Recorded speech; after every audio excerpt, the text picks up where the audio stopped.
Hey guys, so welcome to Indirect Knowledge. It's been a minute since we've had a stream, and we are approaching 2024. So right now it's actually the 17th of December, 2023. So I didn't even know if I would be doing more tarot card readings for the remainder of this year. But yeah, we had a few come in here and there. So I'm just going to work on trying to get these done. And I do apologize. Actually, these readings that I'm doing now, they did come in, a few days ago, 2 or 3 days ago. I've just been so busy. We have so much going on. It's just been a lot of things, a lot of volunteer work. Still going strong with everything pretty much. It's just been like one thing after another, after another, after another. So things have kind of got a little parlayed, delayed, that type of thing. So before I get into the reading and all, and this reading is for SF, and it's regarding her partner NH. And this is going to be interesting, and we'll talk about it here in just a minute. We'll get into it. I did want to talk a little bit about kind of like, because since it has been a minute, I wanted to give kind of an update, a status on the channel and what is really to come for 2024. And just kind of let you guys know a little bit about what I've been up to, and just try and connect a little bit, because it has been a little bit of time, and it's nice to connect with you guys. So let's see. So as far as what I've been up to, mostly it's been service work. So as many of you guys know, I'm a Bhakti monk. I pretty much, some people call it like Hinduism, some people call it Vaishnavism. There's so many different names, but at the end of the day, it's really just about serving people and serving the community. And that's a lot of what I do, like on a day-to-day basis. And Bhakti is just a word. It really means, it's like to do things from the heart, to do things for no other reason except because it's in your heart to do them.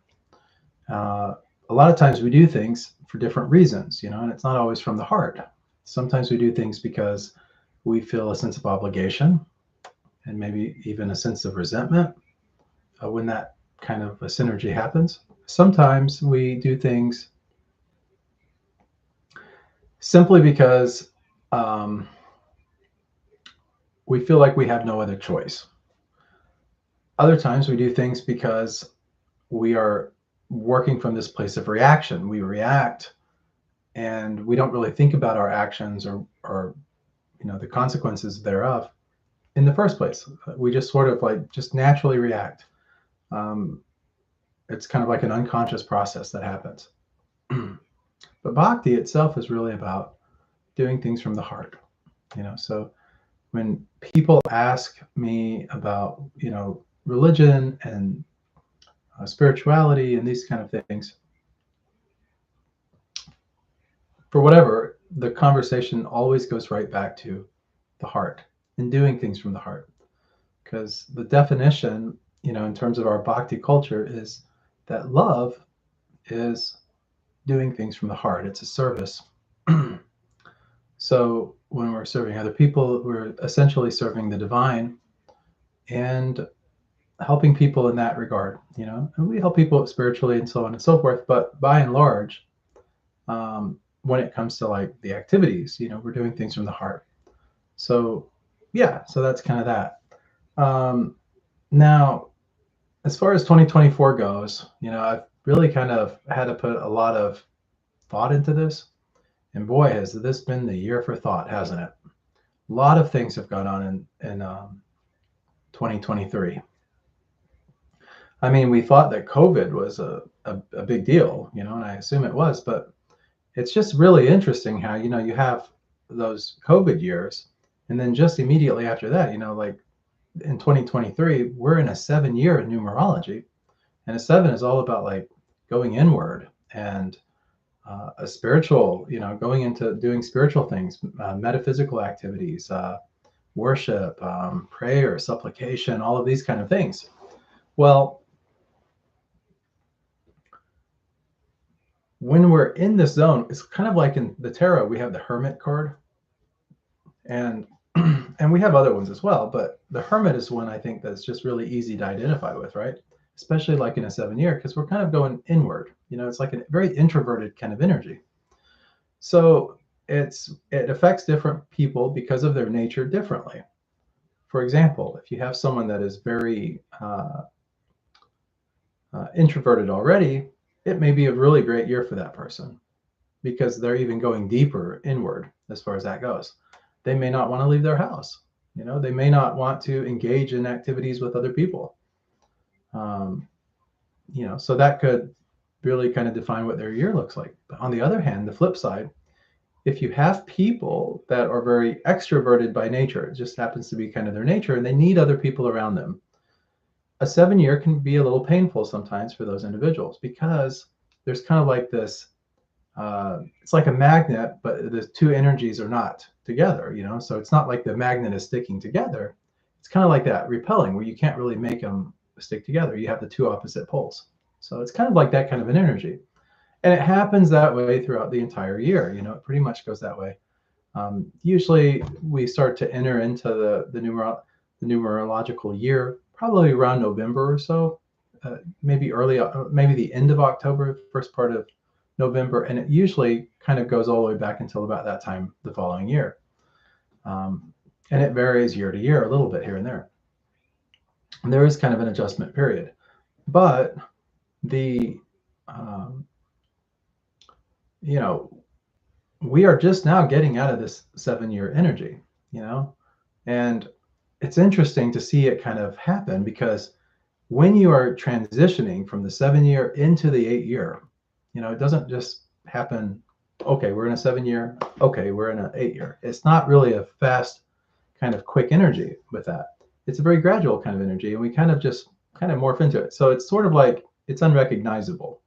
But if you pay attention and you give a little focus to that, a little consciousness, a little attention, dhyanam, as we say in like Sanskrit, you keep that attention focused on that, you'll be able to consciously pick up and see kind of the way that I see it as far as that goes. We'll be able to kind of see the nuances and how things are very subtle in terms of the energy. So in terms of the interesting aspect about it, as we're moving into an 8-year, it's a little bit different. An 8-year is actually more of a grounded year. And because of that, there'll be kind of a little bit of introspection, but there'll also be a little bit of that extroverted energy as well being exerted. And the reason for that is because to be grounded, to do certain things in a certain way, to get a certain result, it's a very practical kind of year. Whereas a 7-year is more kind of a spiritual kind of year. So it's not always defined, it's not so clear sometimes the path, but we get a sense of like in our heart, like, okay, I need to be pursuing this, or I need to be doing this, right? That kind of thing.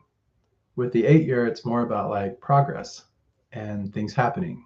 So we're really into that right now. We've kind of made our transition.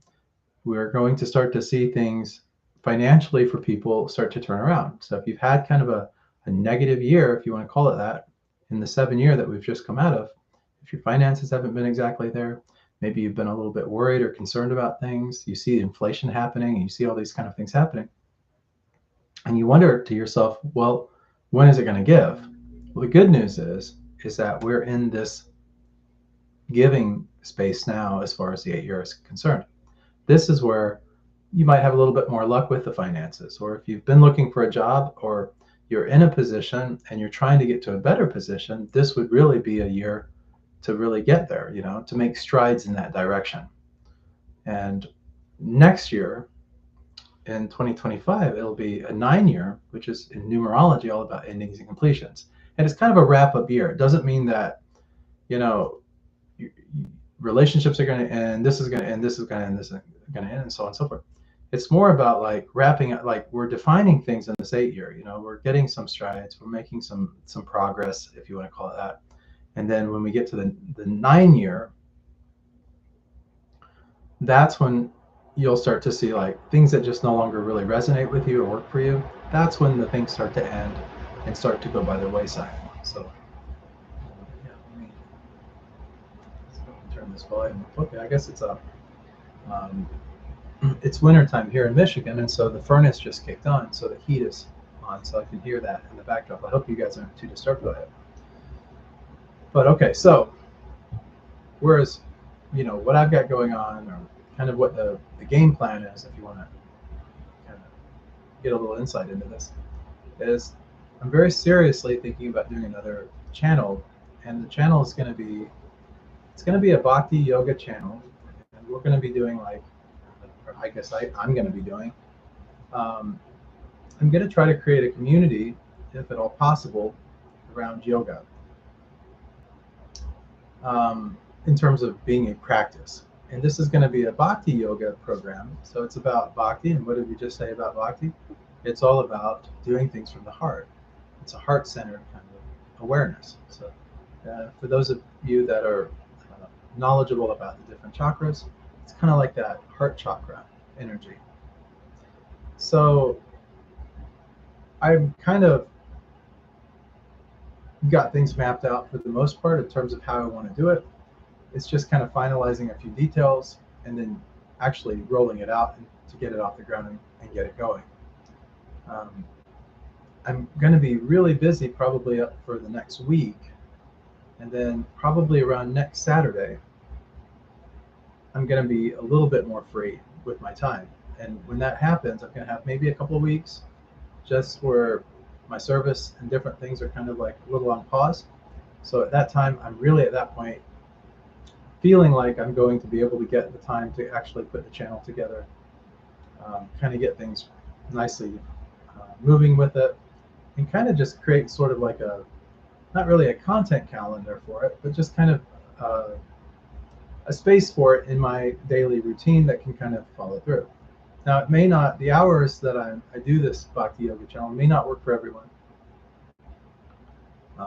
I'm based here in the United States, and the timings that I'm just kind of thinking in my mind would work, and this could change, so don't hold me to it, but I'm thinking like really early mornings. So probably before many of you would even think about getting up. But if you're interested in checking out the channel, you could always go in and watch the channel if you wanted to, and I'll post information as I start to get that rolled out here on this channel for any of you that kind of keep up to date on things and so on. And we can just kind of take it like that.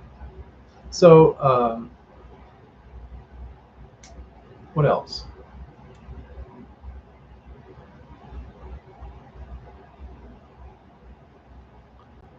Yeah, so as far as the channel goes, we'll also be doing some Hatha yoga. That's going to be like the actual yoga positions and everything that we call them asanas, but that's going to be the actual positions and what have you. Now, I want to do this online, and so I'm trying to create a space where I can actually do it, a regular space that, and so that's going to take a little bit of time to kind of iron that out, to kind of figure things out with that. Right now, I don't really have the space to do it. Where I teach yoga, and I thought about doing this, it's another one of my services. It's not really set up so that I can bring a camera in there, because we have other people that are, of course, taking classes, like in-person classes. And so I don't want to violate their privacy or put them on YouTube or anything like that.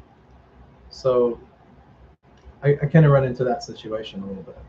When I'm assisting them, I won't necessarily actually be in front of a camera unless I had someone there to actually move the camera around. And then at that time, I would probably have people on camera, and I don't want to, like I said, violate that, and to keep it real more personalized. So there's a couple of avenues I'm still working through to see if I can get it worked out, and we'll just see kind of how it is. So we'll talk more about that as time goes on. But that's kind of where things have really been at. But Yeah, it's so great to be back, to actually be in front of a camera and to be on YouTube and to be able to share this with you all. Uh, it's I've been wanting to do some tarot card readings for quite a while. I mean, I really do enjoy doing it, and I love to serve in this capacity as well. So let's. So I've got a new deck of tarot cards. This is a traditional tarot deck. I don't think I've even taken them out of the box. Oh yeah, these are going to need to be shuffled really good. So I guess I could chit chat a little bit with you guys. If you guys can bear with me a little bit. And oh yeah, these are definitely going to have to be shuffled in order. If you guys can bear with me just a little bit, we'll have a nice little conversation, and I'll shuffle the spots off of these cards. And well, it's really nice design on the back of these cards. The moon and the star and the sun. The astral symbology. So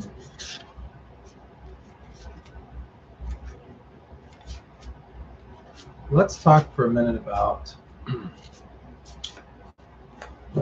the querent here and the person in question. This is SF, and in H, we're just going to use initials to respect both individuals' privacy.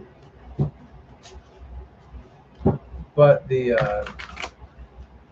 let's see, the situation is kind of like interesting, and maybe it's better just to actually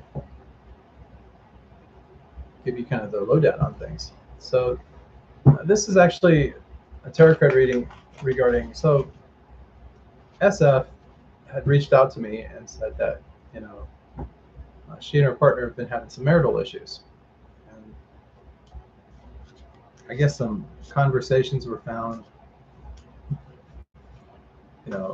people like on her phone and different things, and it was regarding like emotional support and these kind of things. So it raised some upset and some concern, and so uh, S said to N, I think we should separate.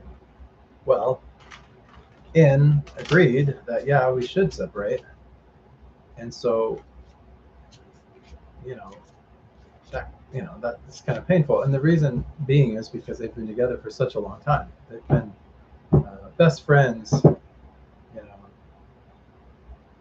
lifelong, and for 7 years they've been partnered up, and then even the last 2 of those years, um, they've been married, just a little over 2 years now.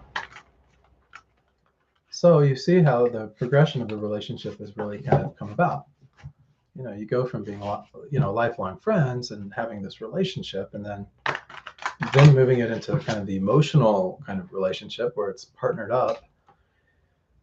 And then, in the last 2 years, you've committed yourself, like you made vows to each other that, hey, I commit to you and I commit to you. And so, that's sort of like it's kind of like a lifelong partnership kind of agreement saying, hey, you're the person, you're my person, you're the person that I choose. That's funny. It's an interesting thing. People have vows. Like when you get married, there are vows that people take. And it does not necessarily mean that two people are necessarily compatible, in terms of things. But what does compatibility really mean? It's something that we sort of, I think we kind of almost take it for granted on some level. Compatibility, can mean a lot of different things. Like we could be compatible, like when it comes to playing sports, or our hobbies. Maybe we like the same hobby or something, like a specific thing that we like to do. And oftentimes when people meet each other, they meet, doing a hobby or doing some interesting thing that they enjoy. I talked about yoga earlier. I'm sure there's been a lot of people over the years that were yogis, people interested in doing yoga, and they met each other through that activity. And then that, through that common interest, they formed a relationship, a bond. And these were, they said, well, it's really important to me. Yoga is really important to me. It's a part of my life. And then the other person says, well, yoga is also really important to me. It's a part of my life. So because of that, there's a sense of compatibility. And so the two people are like, well, we should get together. We should be in this relationship now because we have similar interests, and we're committed to these interests, So, so then people make a vow and say, okay, yeah, I want to marry you. I want to be in a relationship with you. I want to be committed to you. And things go pretty good for a while, right? And then maybe, just maybe, it could just be, for whatever reason,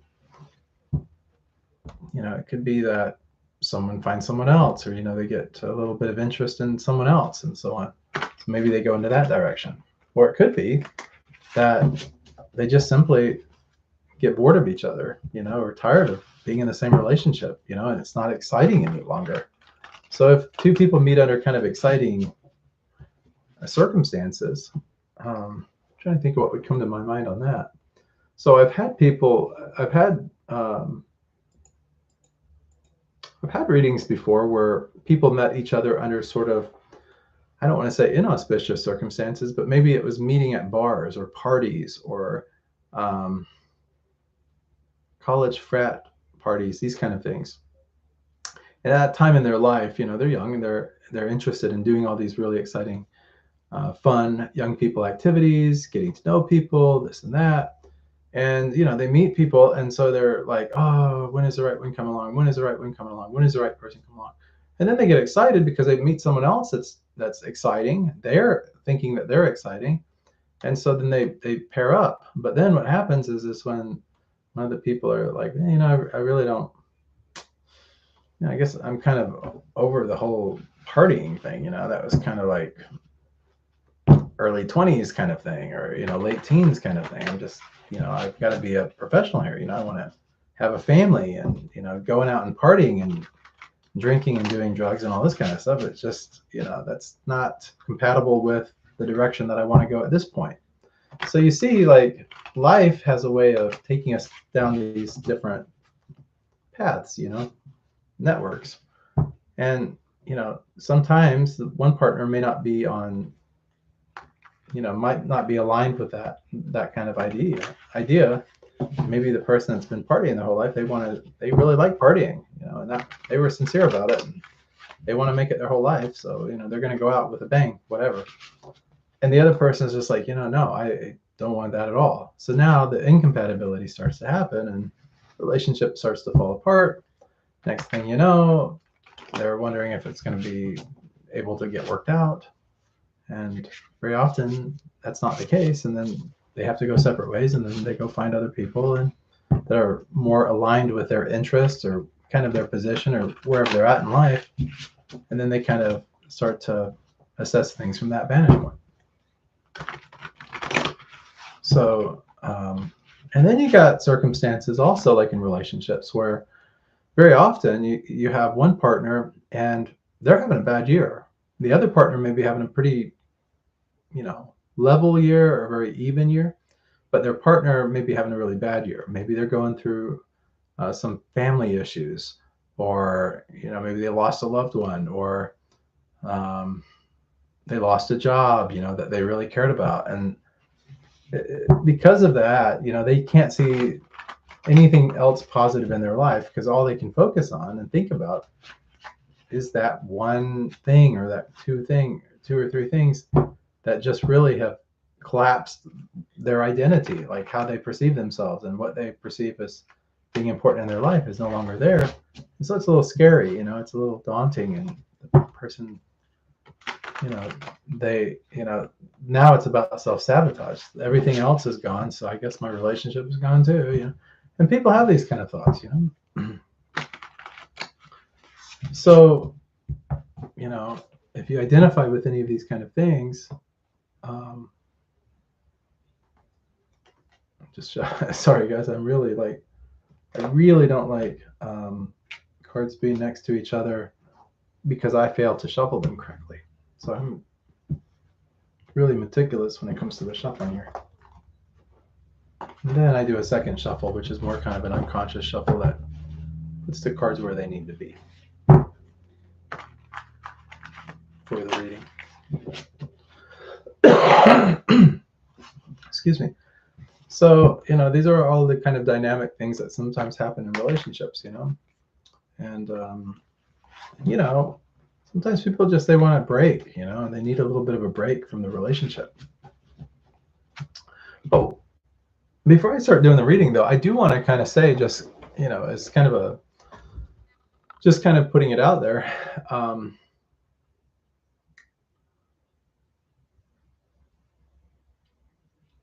Sometimes we say things we don't mean.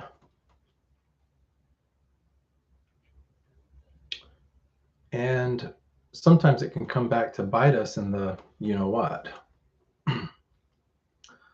And that's when regret and pain and suffering and things of that nature can come into play. It seems like that might have been a little bit of the case here. So, but then you go back on things and you try to correct things, right? And in this case, S, she said to N, she was like, well,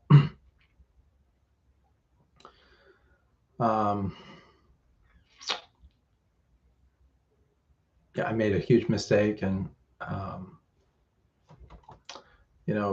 don't, as far as the words that I said and stuff, I apologize for those. And but those text messages, it really kind of affected me. It really kind of hurt me. So the so that can have an impact. So if you can't like learn to forgive and forget, or kind of let some text messages go, then you're going to carry that with you for a little bit. And if you're having a situation where you're having a hard time letting go of what someone else did in the relationship, whether it's cheating or text messages or connecting with someone that they used to connect with, or just doing something that seems a little shisty, let's just call it like that. Well, if that's the case, that's that's the mind thing. Like we talk about the swords and thoughts and things. That's that kind of energy that happens. So we can see that identified like in the tarot. Well, guys, I have really shuffled these well, and I'm just looking through them, and it's like, yeah, they look pretty shuffled well. So now I'm going to take just another few minutes here, and I'm going to continue shuffling them. And this time I'm going to really put the focus in on SF and her mate NH. So let's do that.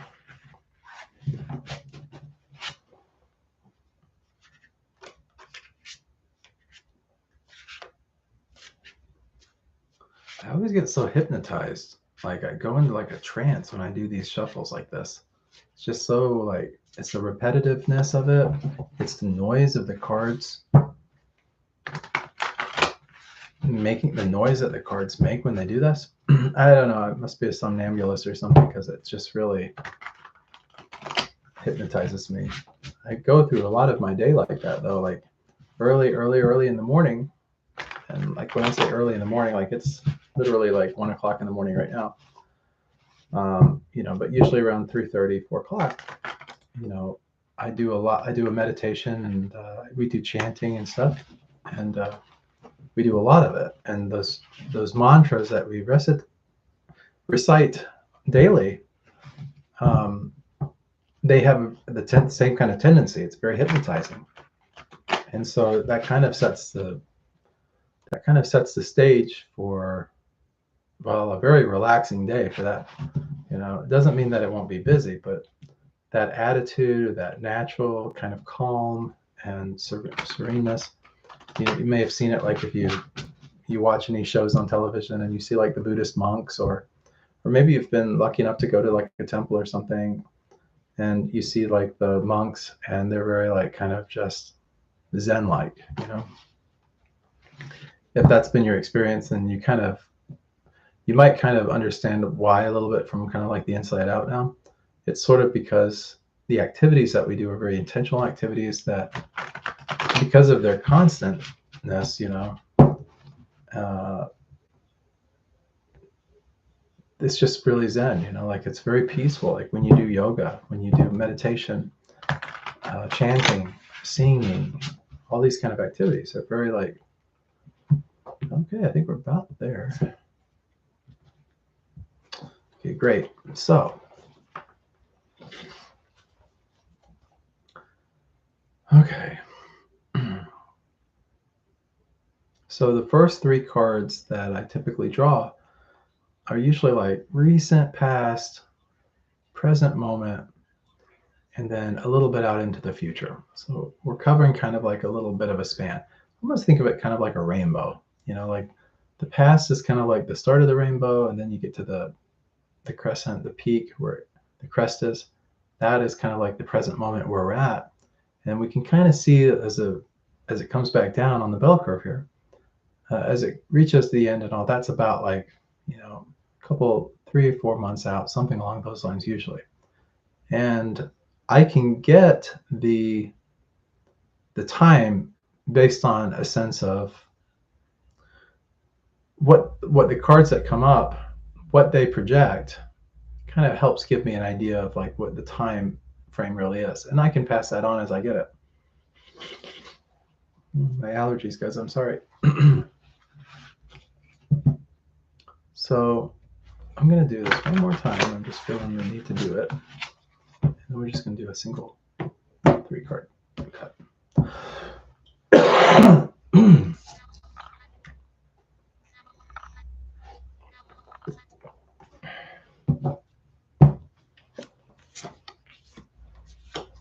So let's look at these first 3 cards before we do anything else. Okay.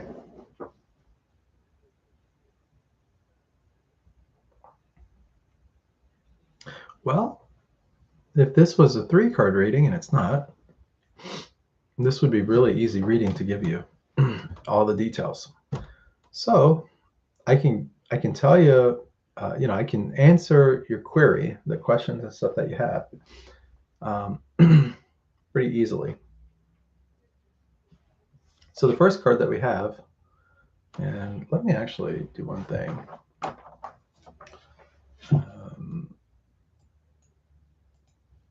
Go back over here. So the first card that we have is this card right here, this fellow.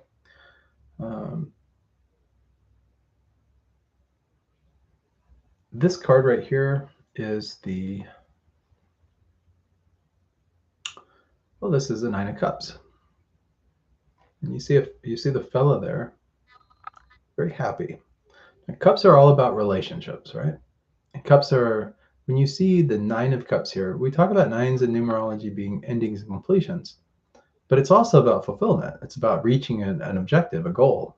So about the time you get to the 9, that's where you're actually starting to see things materialize. And in this particular case, it's a relationship. Things have gotten to a good place. And, there's a sort of understanding between both people, like in a relationship, when you get to this place. It's almost a sense of like, this is a very solid ground that the relationship is built upon. It's been cultivated over time. And as a result, it's in a good position. So, that's, we're looking at a little ways back, maybe 7 or 8 months is what this is kind of telling me. And the reason is because it's cups, and like cups are like, if you want to look at it in terms of like how the tarot is, like the time, like what the energy is, because I do talk about the energy, and then people are probably like, well, how does he know it's like 6 or 7 months? Like, how does he get a reading on that? Well, it's intuitive for one thing, but before that, if you want to think of the cards a little bit, it's kind of a little tarot lesson here. The energy cards, we talk about the wands.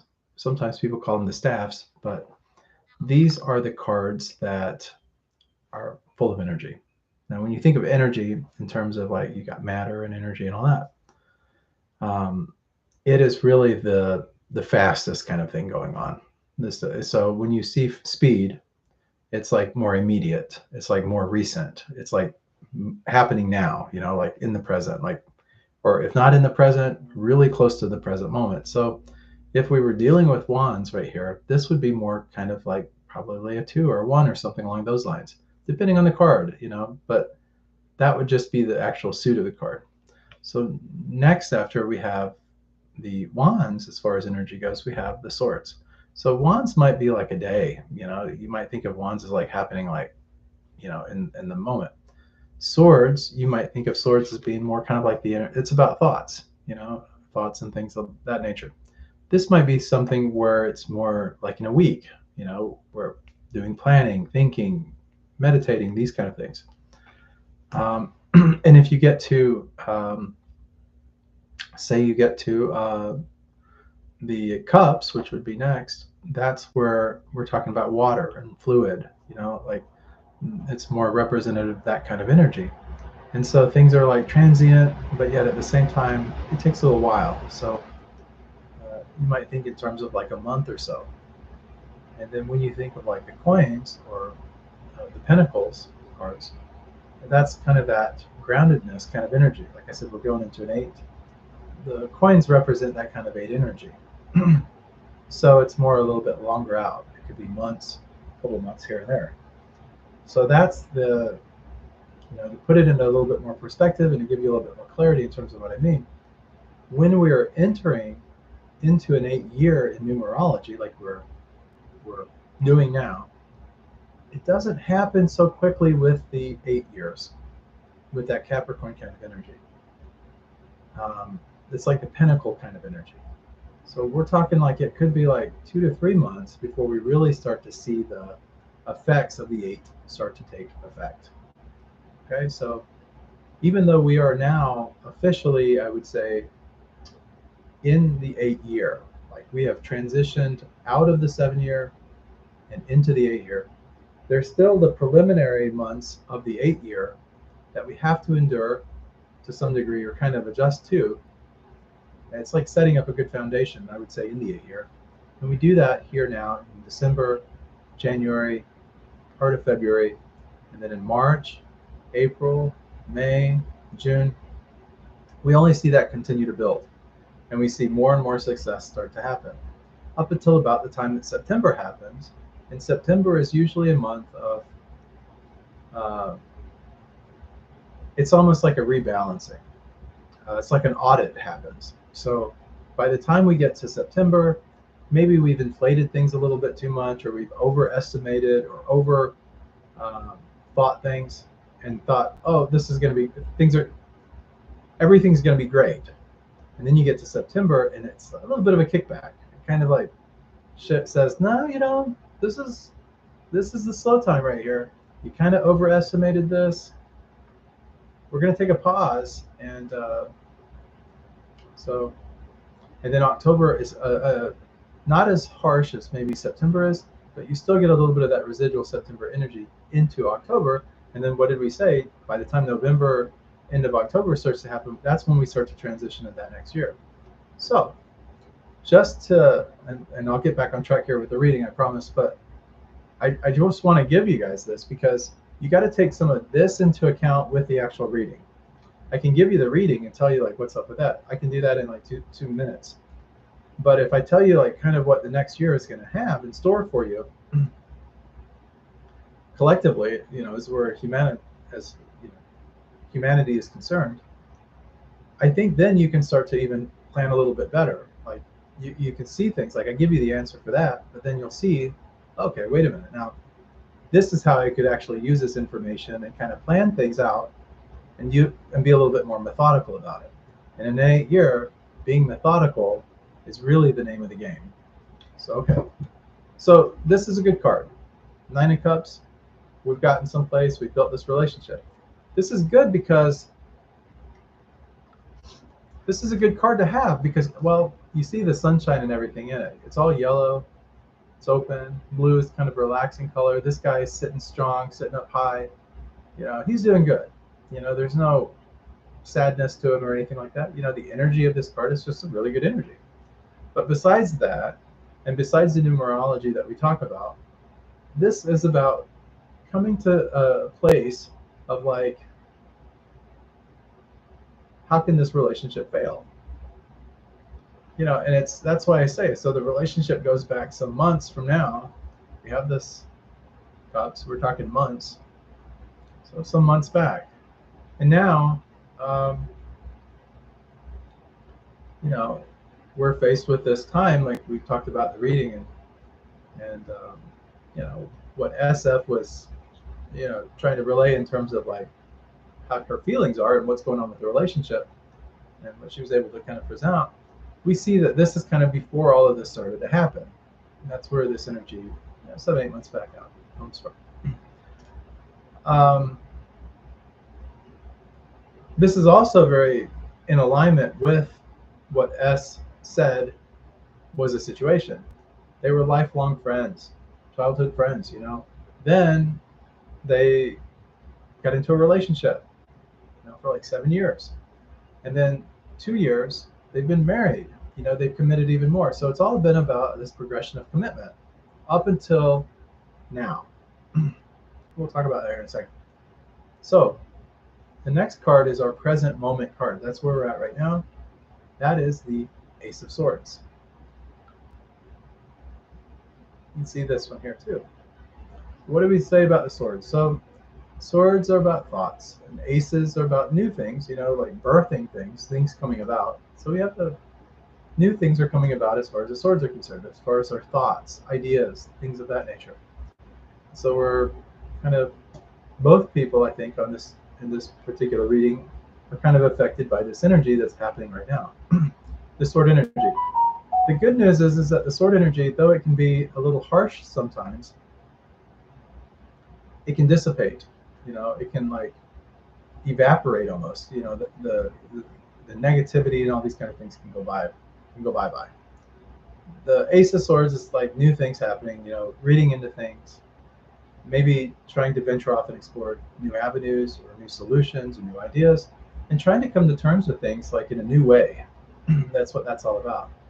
But you see the primordial hand, you see the crown, you see new growth, you see on things on that, and you see the mountains and the landscaping in the back and stuff like that. That gives a sense of depth. So it's about like exploring options, you know. So you see all of this stuff here. It's all like the potential for things, and that's what the Ace of Swords really represents. The potential for thoughts to manifest or to come into fruition. So that's where we're at kind of right now. So that's why this reading is probably more than likely taking place, is because we have all this new energy happening, you know. And December, you know, we're right now like 17th of December, so we're getting into that Capricorn energy. Like the end of December, you know, first half of January, that's the Capricorn month. And so as far as the zodiac is concerned, so that's where we're getting a double dose of really the year that we're in, this 8 energy. It's about grounding oneself and planning. So as far as that goes, that would be very natural for us in an 8 year, is to have these new thoughts, new ideas. Like very often people start businesses in an 8 year, you know, and they usually start them in January, and they'll get like an LLC or a corporation or something started, and they'll start to grow it and materialize it, and all of it's all about this new energy coming about. So it's not really a negative. We're not seeing anything really negative. Just a lot of things in the mind right now going on with this relationship. Okay. So the next card that we have is a 3 card, and it's also a relationship card. It's the 3 of Cups. So it's not really surprising to me that we're having a relationship reading. This is about relationships. And the first card that we had was the 9 of Cups here. And then in our future year, we have this 3 energy. And it's the 3 of Cups. Again, because we're dealing with the cups, it's not going to be about today or tomorrow or next week even. It's probably about 3 months out from now. Now, how did I come up with that? It's not because of the three cups, I promise. And it's not because cups typically indicate months, but it's actually just kind of an intuitive thing that I pick up. This particular card, the energy that I draw from it, is telling me that, it's there's harvesting going on in this card. If you look at it, you've got the pumpkins and things, and people are celebrating. They're celebrating the harvest. This is a time where things are mature, and that the season, everything is coming into fruition. Things are good. This is like bountiful, is a good word for it. Like nature's bounty at its best right here. And the three is all about, like, you see the three ladies are kind of rejoicing and celebrating, that they've achieved something, that something has happened in a positive way. Now, let's take it into the context of the relationship. This is why I was telling you a bit ago, like, this is a really easy kind of reading just from these first three cards. It tells us our past, our present, and our near future. Recent past, present, and near future. And the near future says that things are going to work themselves out. It's not me saying that, it's a card saying that, but it's quite transparent here. And that's really where I feel. I mean, if you look at things objectively, okay, so even if you're not into tarot card readings, or maybe this isn't really necessarily your thing, if you just kind of look at it in terms of practicality, and so there are people that operate more logically, left brain kind of energy than the right brain creative types, so but if you look at it practically, it kind of suggests that, okay, what do we have here? We have the backstory. Okay, we have the narrative of these two individuals. They've been lifelong friends. They've been committed to a relationship for 7 years, and even more committed in the last 2 years. And there's marital problems. There's the things that come along with being with someone for an extended period of time. That's things that anyone that's been in a long-term relationship would tell you is perfectly normal and perfectly natural. When you are paired together, and when I say like paired together, I mean like you're really two people that come together as one entity. And that's essentially what marriage is. It forms a bond of partnership where there's certain responsibilities or obligations that you've kind of worked out naturally. Like, one person maybe does the dishes, one person cleans the bathroom, one person does this, one person does that. One person is maybe the breadwinner, and the other person maintains the home. It depends. I mean, everybody's situation is different, and it's up to the individuals to figure out how do they want things to go, like what really works well for both of them, and where can the compromises happen. So I think that's kind of where things are at now. It's like you've had kind of a good situation for a while, and there's that sense of expectation that things should stay this way. And then when you see things like maybe not going that way, or things change, and the problem is everything changes. Like in this temporal world that we live in, it's not a constant universe. It's not a constant world that we live in. The problem is that a lot of us, we like security. We like knowing that our bills are going to be paid on time. We like knowing that we're in a partnership with someone that we love and care about and that we trust, and that this person feels that they can rely on us and trust us as well. That we're not in this world all by ourselves, in this lonely world. And some people really like being by themselves, though. Like I said, different people have different natures, and there's nothing wrong with that. But by and large, like when we look at this kind of thing, we look at it in the context of what has happened in the past with a relationship, and we look at it with what's kind of going on with what the tarot is telling us. It just kind of stands to reason that, hey, right now there's a lot of this thought energy going on, this sword energy. But pretty soon, quickly enough, we're going to get right back on track with the relationship side of things, and things are going to be good. There's just kind of a temporary period of time where there's a little bit of upset on both sides, and having a little bit of distance, a little separation. Sometimes you need that to be able to kind of reconfigure things and realize that you really do want to be with each other. You might not admit it to the other person, but on both sides of this coin, it's one coin. On both sides, heads doesn't tell tails what's really going on, and tails doesn't tell heads what's really going on. They're having their individuality, and they're kind of keeping things hush hush from the other person. That's kind of what's going on with this. Okay, so we've got the first three cards out of the way. Now, what I like about doing these readings is the next card that I'm going to pull is going to give us more information about where we're at right now in the present moment. That's this Ace of Swords energy. So let's look at that. Oh, okay. What do you know? It's a Cup card. And what does it look like? A little bit lonely, forlorn, forgotten, that kind of thing? Well, that's what we have here. 5. What is 5? All about change. And that's what's happening right now. So, yeah, I mean, you got all this thinking. I always call it like monkey brain or stinking thinking, that kind of thing. Yeah. But not to make light of the situation, but when we're in this kind of situation, things look pretty depressing, pretty bleak, and we feel like life is going to go on, but we don't really know what direction it's going to go. And because of that, we get in our head a lot. And that's where the Ace of Swords really starts to come into play here. So that makes perfect sense. Now, the next card that we'll pull, this is going to really be for SF herself.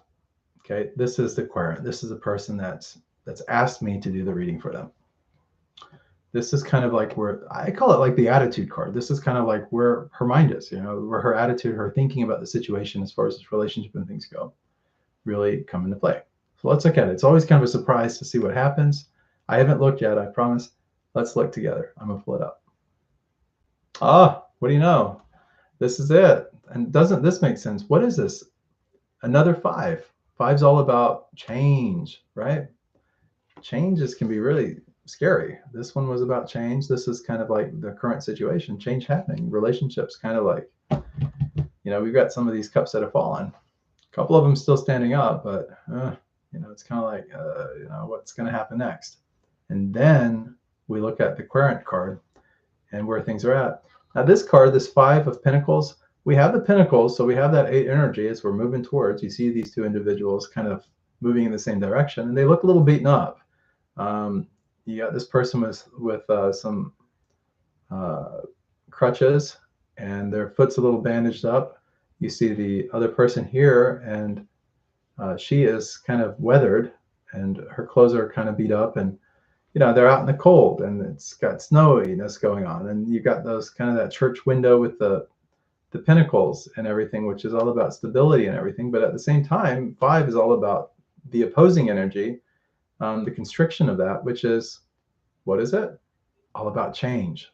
So you have this solid, you have like, you want things to stay the way they are, but yet at the same time, you have this energy of change happening at the same time. It's an incongruent kind of energy, this card. A lot of people look at it and they get a little upset. They see it and they're just like, oh, no, not that card. It's who wants to be out in the cold and beaten up and all this kind of thing.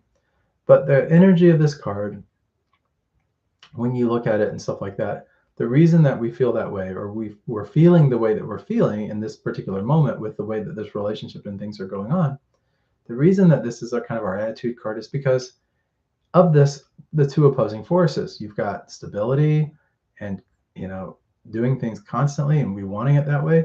And then you have the other thing about being out in the cold and about things changing, that 5 energy. So it's like we're in betwixt and between. It's like part of us wants change, part of us wants things to stay the same, part of us can't make up our mind. And so you have this, like I said before, it's kind of like the magnet where, you're trying to get the two ends to stick together, but you've got the two poles that are the same, and instead of like coming together, they're actually like opposing each other, and it's, you can't get them to match. They'll go off center and stuff. If you ever played with a magnet, you'll know what I mean. So that's kind of where the energy is. That's like where we're thinking at. So let's look now at our answer card. Okay. Now, the answer card here, we got a few more cards going. The answer card is all about, when I say answer card, I have to be a little bit careful here how I present this. The answer card is really all about what, not necessarily should I do, but kind of more along the lines of like,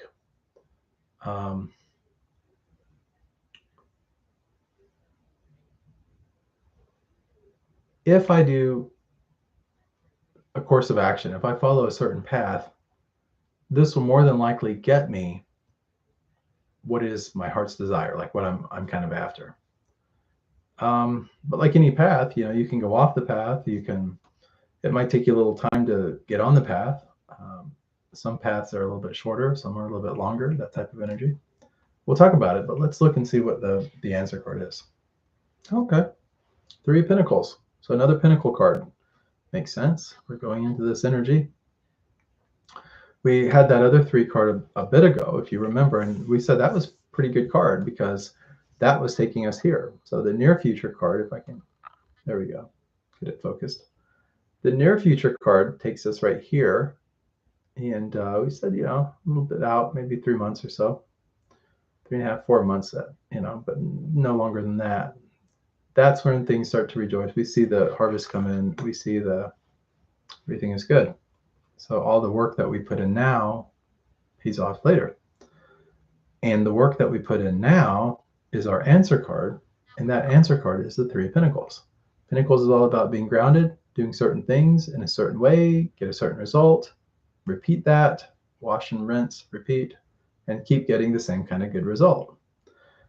It's interesting because this card here is usually kind of the opposing card to this kind of card here, the doing certain things in a certain way. This card here is more about like, we've veered off track. We quit doing certain things in a certain way, and so we've gotten a different result. And because we've gotten a different result, we're no longer happy. We're no longer getting exactly what we want. And because of that, there's instability, there's change, and oftentimes there's loss, or the sense of loss anyway. And that's what that's all about. That's where all that energy is coming from. Good news is that the answer card is that it's really simple answer here. It's just basically telling you that, if you want that near future to be, a good harvest, one to rejoice about, to feel happy about, to be more aligned, with that heart energy,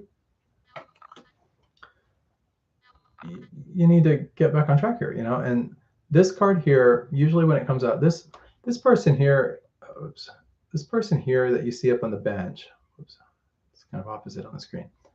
This person right here, they're an artisan, they're an expert. These people here, these people here, I guess maybe kind of imagine like a rich person, or maybe a group of rich people for that matter. They've got more money than they know what to do with, but maybe they're just not really expert in anything. They don't have to be. They can buy what they want. If they need it, they get it. If they want it done, they just hire someone else to go do it for them. It's kind of that kind of energy. But they're always kind of in awe of the person that really knows how to do things, that has those competencies. And the reason being is because they don't have them. And the reason they don't have them is because they don't really need them, because they're wealthy. And like I said, they can just go buy whatever they want or hire it done, and good enough for them. But when they see that someone has this ability, this skill set, this trade, this craft, and they're expert at something, there's a sense of like astonishment. They get this sense of like, whoa, this person's really special. They're really talented. And if you look at things in terms of hierarchy, at first glance, you might think, oh, the wealthy people, they got more money than they know what to do with. They never have to work a day in their life, get their hands dirty or anything. So obviously they're in the better position. But that's interesting because they're actually looking at the tradesperson, the person that's the expert, that knows how to generate a living, that can make money on demand because of what they know. They have a sense of security and inner knowing that, hey, they also have value, and that they can take their value and create wealth for themselves. And at some point, maybe not exactly now, but at some point, they can themselves be rich and have the same kind of circumstances, but at the same time, still be able to say, hey, I can always go back and take care of myself. Can you? And see, that's it. And this energy here, you already know about this relationship. You know how the relationship works. You've been in this relationship for so long, you know what makes this other person tick. Right? You might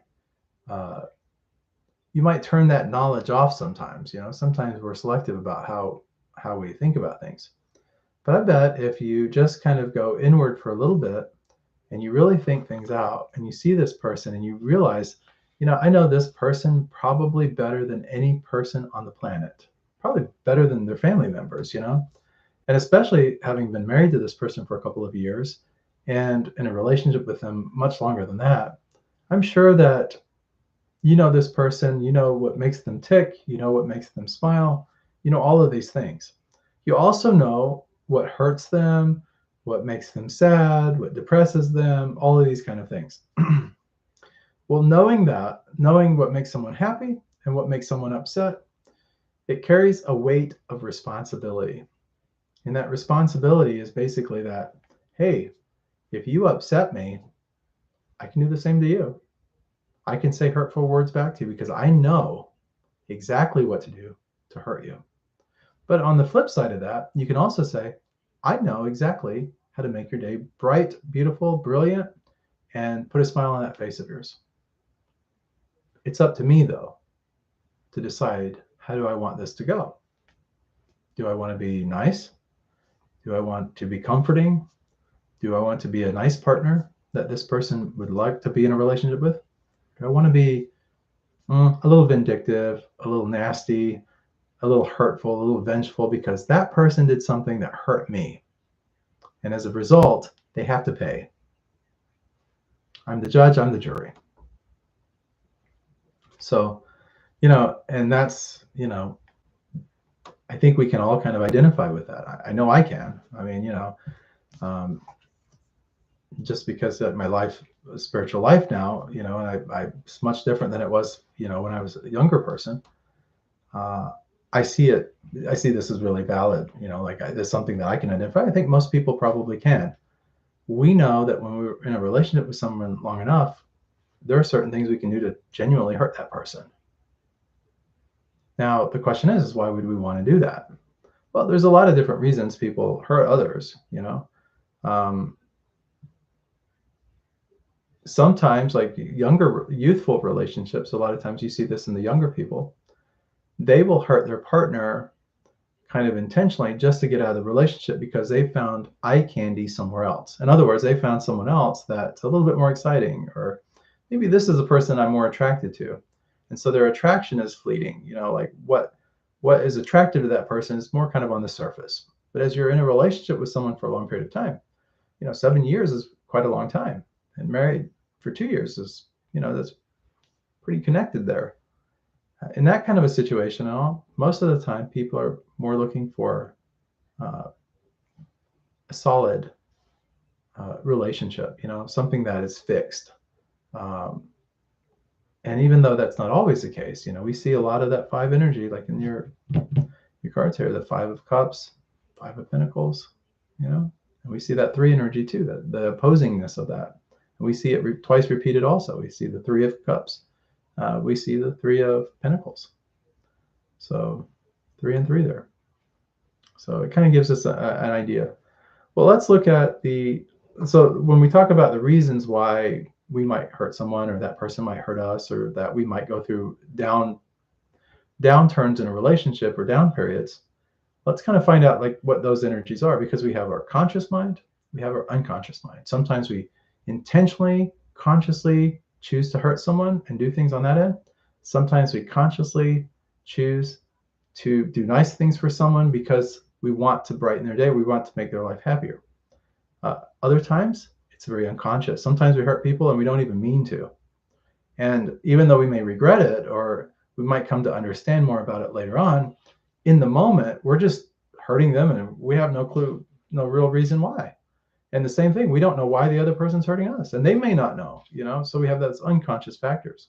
So what I like to do in these 9-card readings like this is I like to look at the conscious and the subconscious energy. So the first card is the conscious card. We'll look at what's going on kind of logically, linearly. That's that left brain. That's the pragmatic side of us. That's the side of us that looks at things very objectively, where we try to tend to make sense of things. And that's where we, put pen to paper and write out diagrams, or, whatever the case is, however we make sense of things practically go in and do online research and to get to the bottom of things, the truth. But we're making a very conscious, concerted effort to do that. Let's look at that card. Aha! So it's a strength card. This is interesting, and look at that. Strength in numerology is represented by the Roman numeral 8. We're moving into an 8-year. And so very consciously and all, it's about strength. And you see the maiden here, and you see the lion there. And the lion, of course, lions are, most people wouldn't put their hand in a lion cage because that lion might take it off, So there's a little bit of hesitancy there, but she's not hesitant. And the lion is it would be like a house cat, that a nice house cat, but a house cat nonetheless. It'd be like a very tame animal, and there's a sense of like, this being isn't going to hurt me. We're kind of on the same unified path. And so on a conscious level, it's about just being strong at this time, like that's where the energy is, like as far as our consciousness goes. We're weathering this thing through our strength, and in this case, like the strength card is really kind of, it's interesting because it's a very practical kind of strength. It's about just having a sense of like security, a sense of knowing that things are going to work themselves out. And being very mindful of that and just having kind of that in the back of our mind. It's just kind of there.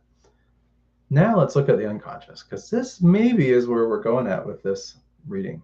Oh, the Magician, another great card. So the Magician card here, if you look at the Magician, you look on the table there, it has everything on it, like all of the suits of the cards, and this is a major arcana card. So is Strength right there. That was another major arcana card.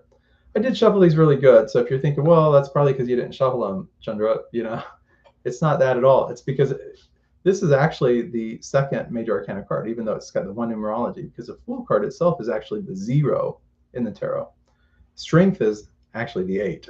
So if these had been not shuffled correctly, you would have seen that this maybe would have been the Roman numeral 1 followed by the Roman numeral 2. And she's not next in line. Strength is. So Strength is the conscious card. The Magician here, this is all about having the resources and the tools, and you have them all unconsciously. But you're not choosing to acknowledge that necessarily and to see it, really there for yourself. But you've got the wand which is the creative energy, the ability to use creativity to materialize things for yourself. You've got the practicalities of the sword, which sometimes swords about conflict and things on that end, but it's also about thoughts and being able to objectify things kind of with the mind. So it's really that mind card. You've got the, whoops, going in the wrong direction. You've got the cups here. Cup right here is all about, it's this fluid kind of energy. Relationships can be fluid. They have their ups, they have their downs. It's like, and then you also have the very Capricornian kind of energy, the really practical energy. That's the coin or the pentacle, as they're called. And you still see like growth and everything happening. This reading has been a really great reading. We've only had 2 cards, maybe 3 cards. We had this fella here. It's a 5 energy card. And then we had this other 5 energy card, which is a little out in the cold. And then we had the dark side of this. It's about, but it's still a really good card. It's a balancing out kind of card. It's the constriction card for the 5 of Pentacles there. So what is this really saying? When if you had asked me the question, like, what's really going to happen? Well, let's look at it in the context of the next year. Things are going to get better, back on track. Why? Well, unconsciously, though you may not be aware of it or not, you've got all the tools in your toolbox to bring your partner back to you and this relationship, to heal it and to repair it and to put everything back into perspective and to bring things back again. You also have the strength. That's your conscious capabilities right now. Both of you have this, I'm sure. But it's where you're able to just say, look, this is a rough situation, but you know what? I'm not afraid of it. I've handled worse. I've been in worse situations, and though this is unpleasant, it's okay. I'm going to weather it. We're going to be stronger for it. And I wouldn't be a bit surprised if, especially like with this card here, if you follow that answer card and whatnot, I really do believe that you follow the answer, you will land in this situation where the relationship is repaired, you guys are rejoicing, you have trust again. This is a card about trust and everything as well. You know, it's where you can be with other people and be in the company of other people and still trust each other and have this sense of security, this understanding that is deeper than, you know, stepping outside of the relationship for whatever reason. So yeah, it's a really great reading. So I mean, so coming back to the crux of things, like where everything is really at, the relationship is all about yeah, accepting and embracing change from time to time, and understanding that when there's change, there's also opportunity for growth. In that, even though you may feel like sometimes you're out in the cold, you got to go back. That particular card is always the card where I think, you know, we're out in the cold, but you know what? We've been good before. We've been in a good situation before. How do we go back to that? All you got to do is retrace your steps. Like I said, in terms of practicality, if we do certain things in a certain way, it produces certain results. You know, it's i.e. the law, okay, or it's the physics, it's the nature of things, it's the way that things go down. Um, if you're born a baby and you eat and you develop and you're nursed, and you will eventually grow up into a human being that is an adult, you know, that's physically that. It's just the law of nature, you know, it's just that's what happens. Um, Sometimes there's instances or situations where that's not always the case. But by and large, if we look at it in terms of its normal everyday functioning, babies grow up to be adults. Adults eventually wither away and pass away and stuff like that, and it can happen like in old age or whatever. So as we get into old age, we have a progression. We start off down here as a baby and we come up and we reach the pinnacle of adulthood, and then we start faculties maybe start to decline a little bit, things start to waver off, we start to put our house in order, we start to let the second generation, next generation kind of see us out the door, and before you know it, our place on this planet is no longer here. It's not, I'm not saying that to scare you or to, but it's just the reality of things. We don't want to look at things like that. We choose to turn anything that's frightening or to do with change, we tend to flip the light switch and turn that off. We don't want to think about those kind of things. But it doesn't mean that it's not the reality of things, you know, like in terms of practicality. Uh, we like to paint different narratives and see things differently. We don't always want to look at the truth, and sometimes that's a very protective measure that we do as a human being to protect ourselves or to make ourselves feel better, which is actually not always a bad thing, because if you make yourself feel better, chances are just the naturalness of that will spring into action for you, and your life will become better. The relationship will turn around. Everything will start to happen really in a positive light for you. So it's really all about our choice and how we see things, you know, in relationship to the way that things actually are, you know. But I bet if you really start to go inside yourself for just a little bit and you think to yourself, wait, you know, yeah, he's right. You know, I do know her. I know my partner well enough to know that if I do certain things, I know how to get this relationship back on track so that we're both happy and that we're both satisfied in this relationship and that we're working together harmoniously for a brighter future, for a better, you know. So that's the reading, you know. So that's really it. I sometimes when I do readings, I'm not going to kid you guys. You would be surprised. Sometimes when I do a reading, people actually want bad news. You know, I mean, and you know, when there's bad news, I mean, I just give you what I get, you know, and I can give you my perspective or what I'm getting from it, and of course use your own intuition as well. But oftentimes people are already kind of intuitive about it. But in this case, I think that's the case also. So the reading, I think it was just a way of like confirming that, you know, things are going to be okay. Like, this relationship is not going to fizzle away and die. You know, it might change or morph into something different, but it can be really positive, you know.